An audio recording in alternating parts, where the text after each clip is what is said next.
Ingrid, tu viens de terminer ton année de validation CAFEP, c'est bien ça? Oui, tout à fait. Et je voudrais savoir si j'ai des chances de trouver un emploi dans l'académie. À l'ADEC, on m'a expliqué qu'il n'y avait plus rien sur place et qu'il fallait que je fasse une demande hors académie. Pourtant, je me suis renseignée et j'ai effectivement appris qu'il y avait ici 2 postes vacants. Oui, c'est vrai, on a vérifié en commission d'emploi, hein, mais sur ces 2 postes vacants, malheureusement, il y a des candidats qui sont prioritaires sur toi. Donc les services qu'ils vont peut-être libérer ne sont que de 7 heures pour l'un et 9 heures pour les autres. Et en plus, à une centaine de kilomètres de distance. Il t'intéresse? Pas vraiment. Et dans les autres départements? Alors, il y a peut-être une piste au Collège Saint-Louis, hein, mais je ne te cache pas que le directeur est un peu spécial. Oui, c'est vrai qu'il est un peu spécial. Quand j'ai fait ma demande de mutation il y a 3 ans, dans un premier temps, il l'a refusé. Il y avait un DA sur les heures vacantes. Bon, il était là depuis 3 ans, il voulait me garder. Bon, je comprends que pour le gars en place, c'est difficile, mais bon, les accords internes dans l'enseignement privé sont clairs. Il y a des priorités à respecter. Ou à faire respecter, hein, dans certains cas, et ça, c'est le boulot du syndicat. Mais monsieur le président de la CAE, je connais très bien ce DA. Vous savez, il est déjà venu l'an dernier, il fera très bien l'affaire. Oui, je sais. Il est même prêt à faire de la catéchèse, alors vous pensez bien. Oui, bon, les accords. Oui. Ah oui, on a la CFDT sur le coup, voilà. Oui, donc ils vont pas lâcher le morceau, évidemment. Bien écoutez, ben, on va réexaminer la candidature de ce Nicolas. Oui, bon. Bien, au revoir, monsieur le président. Ah mince, j'aurais jamais dû s'en engager auprès de ce suppléant. Il va falloir que je reconvoque maintenant. Si le directeur n'avait pas cédé, on serait de nouveau intervenu en CCMA. C'est bien le recteur qui nomme les maîtres et qui est chargé de faire respecter les règles quand elles ne sont pas respectées. Au final, ça se passe comment? Bah, au départ, c'était un petit peu tendu, hein. Mais bon, il a fini par se rendre compte que j'étais un prof consciencieux. Bon, c'est pas un mauvais bougre, hein, et il a juste quelques petites lubies comme tout le monde. Bon, à propos, j'ai cru comprendre dans ton mail qu'il resterait des heures dans ton bahut dans la discipline Ingrid, mais qu'elles n'ont pas été déclarées vacantes au moment de la publication. C'est possible ça? Ouais, c'est vrai, on a fait le point en comité d'entreprise, et on s'est rendu compte qu'il y avait une dizaine d'heures avec aucun prof disponible suite à un départ en retraite. Mais ça m'intéresse. Bah, le directeur aurait officiellement oublié de les déclarer, hein. Bon, en fait, il n'était pas sûr de la fermeture d'une classe, donc il n'a rien déclaré par mesure de précaution. Enfin, ça lui a surtout permis de caser des HSA.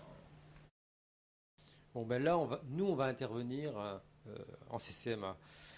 Il faudra que le rectorat accepte une dérogation pour ces heures qui n'ont pas été publiées, mais c'est déjà arrivé par le passé, hein. Alors, elle pourrait te permettre de rester dans l'académie en complétant avec Notre-Dame de Bon Secours, si sa directrice accepte ta candidature. Bon, rien ne fait encore, mais si ça marche, tu pourras remercier la section de Saint-Louis. Ah oui, mais nous, on est tout à fait prêts à t'accueillir, hein. Merci, mais j'espère que ça va marcher. Bonjour, madame Recta. Oui, oui, oui, je suis très embêté car j'ai effectivement oublié de publier ces 10 heures. Personne n'a pu candidater sur ces heures, c'est regrettable. Je vous prie de m'en excuser et je vous confirme que ces heures existent bien.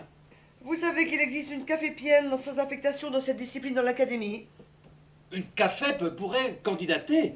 Étant donné les circonstances, je vous demande instamment de prendre en compte sa candidature. Bien sûr, bien sûr. Je vous recontacte pour ma demande de dotation complémentaire. Au revoir.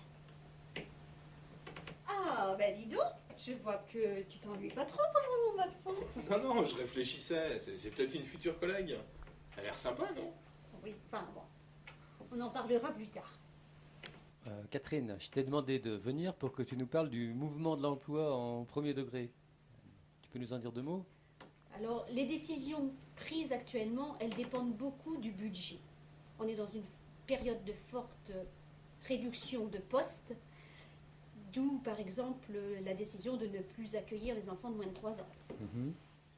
Et par rapport à l'enseignement catholique lui-même? Et l'enseignement catholique aimerait bien tout gérer dans ses propres instances en amont des CCMD. Il y a aussi la question du préaccord qui est très variable d'un département à l'autre. Mhm. D'ailleurs, il est très très compliqué de passer d'un département à l'autre. Bon, c'est bon, on a fait le tour là? On attendait Jean-François qui devait venir parler du premier degré avec Catherine, mais pas de nouvelles. C'est pas fermé? Ah non, non, on rentre, hein. Bah, je viens de croiser Catherine et Nicolas. Ça va mal? Non, un peu dans le gaz. Catherine nous a parlé politique budgétaire restrictive.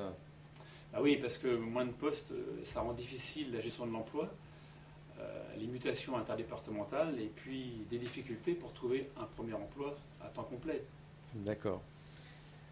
Pour Catherine, l'enseignement catholique veut tout régler dans ses commissions internes avant les CCMD. Bah, pourquoi pas, mais si cela se fait dans le respect des textes et puis donc des règles de priorité.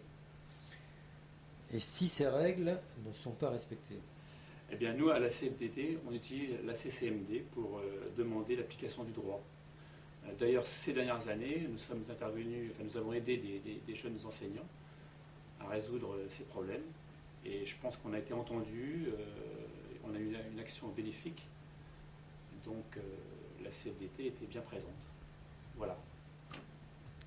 D'accord, on a fait le tour.